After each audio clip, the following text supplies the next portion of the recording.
পাকিস্তানিদের সাথে আমাদের যুদ্ধ কেন হয়েছিল?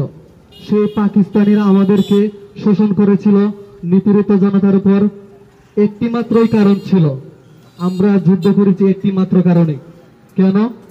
যদি আমাদের অধিকার ছিল 10 জন থেকে মাত্র পূর্ব পাকিস্তানের 2 জন, 100 জন লোক থেকে পূর্ব পাকিস্তানিরা পাইতো মাত্র 5 জন, সকল কিছু পশ্চিম পাকিস্তানিরা নিয়ে নিত। মূলত কোটার কারণে, কোটা বৈষম্যের কারণে, বৈষম্যতার জন্য সেই পাকিস্তানিদের সাথে আমাদের যুদ্ধ হয়েছিল।